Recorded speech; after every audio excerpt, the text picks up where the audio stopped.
Hey guys, my name is Imogen.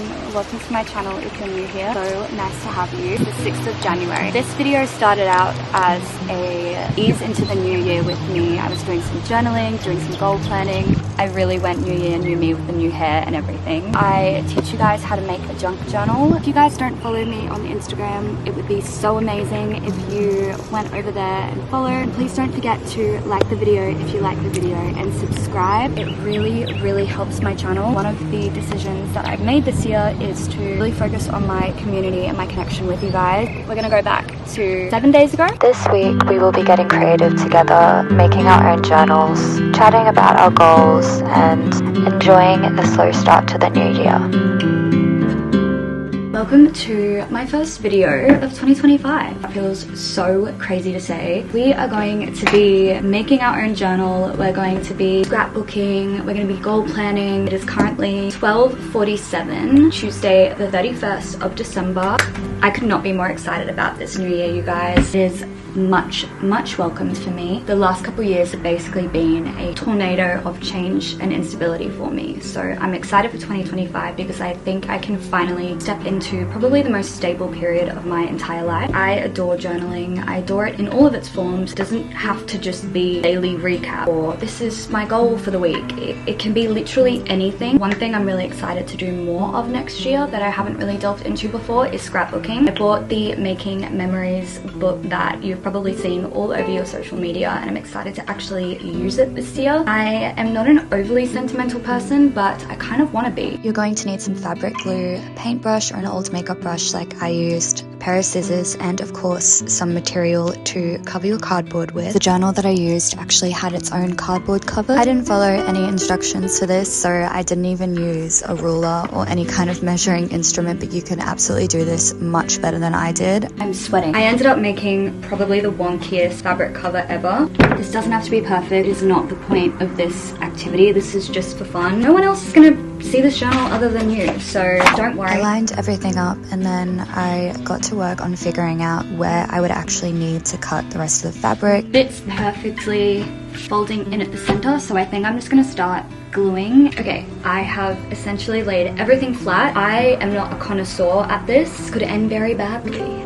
So I'm just using this really cheap fabric glue from Kmart. Don't believe you should fork out a whole bunch of money for activities like this, unless of course you really want to. I'm using an old makeup brush that I don't like to thread the glue evenly. Feel like a kid again. I love this. Now I'm going to fold this in. I'm going to put the camera down so I can focus on this. So I'm going to do this side first and just gently fold it over. I need to pull this tightly enough so that it actually covers everything and there's no fabric gaps. Obviously, remember, I didn't really care too much how even the inside is because you're not going to see it anyway. It's hot. Okay, pouring more fabric glue on the actual fabric this time. Making sure it lays as flat as possible.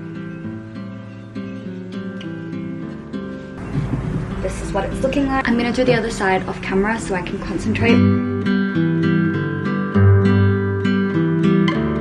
The only annoying part about this whole project is you kind of have to wait until the glue dries a little bit after each step, otherwise it ends up just getting all crumpled. I have so many goals in 2025, specifically around my creativity and trying to get out of this like weird hole of, what's it called? Analysis paralysis, where you overthink things so much that you end up paralyzed. That is my life essentially and has been since I graduated. For those of you who don't know, I have a degree in psychology. I graduated in 2021, the year that COVID happened. When I was still at uni, I had so many plans of how I wanted to come into the field, but as with most things, people change. I changed so much. I realized pretty quickly that I didn't want a corporate role. I didn't want to be working in an office, did not want a 9 to 5. Gave myself a couple years after studying hectically for 5 years to kind of explore the world and meet people and get some life experience before I decide what I want to do with the rest of my life. I'm not 20 anymore, I'm 26, but I'm still young and I don't want to commit to something and spend thousands and thousands and thousands of dollars of student debt to do something I end up 5 years down the line hating. My worst nightmare. Okay, look done. Pretty good to me. I have this really beautiful flexible lace. I really want to create like a lock for my journal. I think I'm going to use one of my jewelry clasps to see if I can glue this on my journal, wrap it around, and then each time I use my journal I can actually clasp it and lock it that way. Just been playing around with some textures and I think I'm pretty happy with this kind of vibe, and then I'm going to have the lace go across there like that.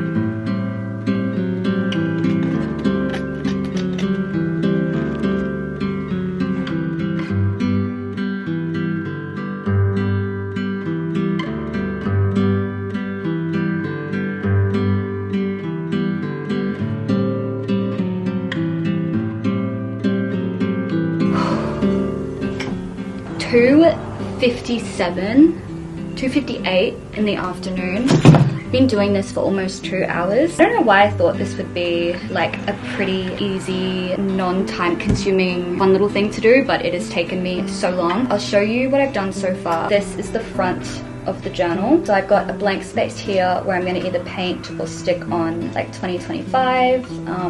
Not exactly sure what I want to do there yet. I know some people don't like this look, but I actually love it. On the inside you can see where I've glued the lace, and then I put an envelope here which I haven't glued in yet. Yeah, that's the back of the book, so everything's like pretty neatly done, sort of. But I kind of like it when it's messy because it looks handmade and everything's too perfect these days. Now for my favorite part, I did try and film doing this. I basically pulled apart one of my old necklaces and I used the magnetic clasp I had for the necklace, and with the glued lace that I had, I did that on both sides, so now the magnetic clasps up at the front of the journal. And then I have this adorable journal for 2025.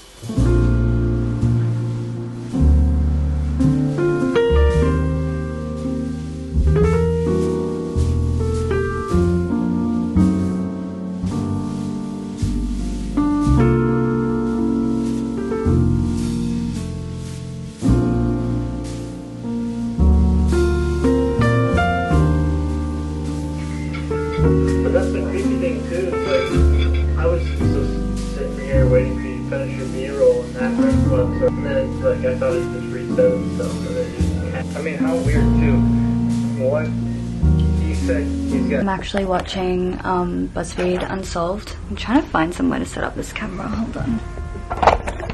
I am already so in love with this journal. I feel like because I put so much effort into it and so much creativity, I just don't even want to stop writing in it. That, I think, is what I'm just gonna do tonight. Spend some time just doing a bit of scrapbooking, a little bit of goal setting for next year, which is crazy to think that it's gonna be next year in only a couple of hours. I did a very, very brief reflection on last year, or this year, 2024, and just the kind of like main themes that came up in my life, things that I feel like I overcame, but also things that I think I need to focus on for next year. A lot of the themes surrounded my love life. Being in the dating scene at this age is really difficult. It's like an in-between age where a lot of people aren't quite ready to settle down yet, but they kind of are hoping to meet someone. So it's a lot of getting to know people and then realizing that they're not for you, or they realize that you aren't for them. It feels like a waste of time, and I know in the grand scheme of things it's not.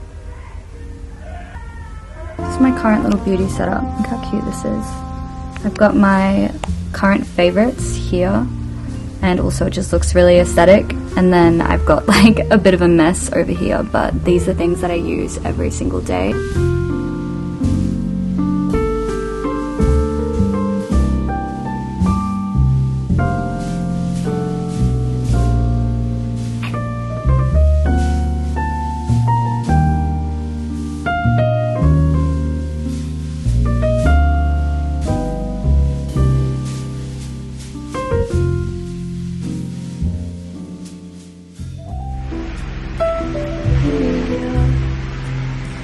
Our coffee machine died, so I'm gonna have to go find a coffee place somewhere.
You can see my hair is different once again, but I won't lie, this is probably one of the best hair colors I think I've ever had. Basically, I put in a lot of blonde highlights and then I just toned it so much, and now it's gone this really pretty like milky ash blonde with a hint of strawberry, because my hair is naturally quite dark, so lightening it means I give myself an auburn tinge. I kind of love it. It's different. I guess this is some sort of like dark strawberry blonde. I don't know if any of you are hairdressers and you can figure out what this color is. By the way, my mum did this for me and she has hairdressing experience, so that's why I feel comfortable doing my hair at home. I don't recommend you bleach your hair at home without someone who knows what they're doing. I woke up this morning feeling quite sick. I had a lot of bread yesterday.